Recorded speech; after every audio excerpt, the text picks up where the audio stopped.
আপনি যদি অনলাইন ম্যাচে বারবার হারেন তাহলে সমস্যা আপনার টিমে না, স্ট্র্যাটেজিতে। আসসালামু আলাইকুম বন্ধুরা, স্বাগতম ডিএলএস কিং জোন চ্যানেলে।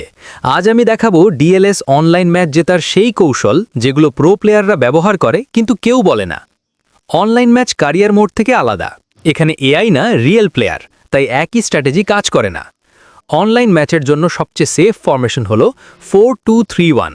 দুইজন ডিফেন্সিভ মিডফিল্ডার থাকলে কাউন্টার অ্যাটাক প্রায় বন্ধ হয়ে যায়। ম্যাচ শুরু করার আগে একবার ওয়াইফাই অন অফ করুন বা ডেটা সুইচ করুন। ল্যাগ কম হলে স্কিল 50% বেড়ে যায়।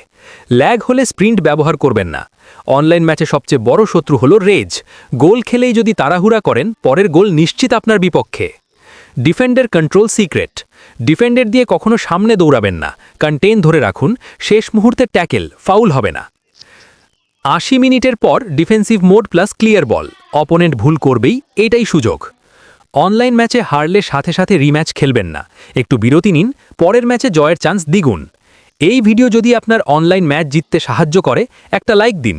আর এমন রিয়েল ডিএলএস বাংলা স্ট্র্যাটেজি পেতে সাবস্ক্রাইব করে পাশে থাকুন।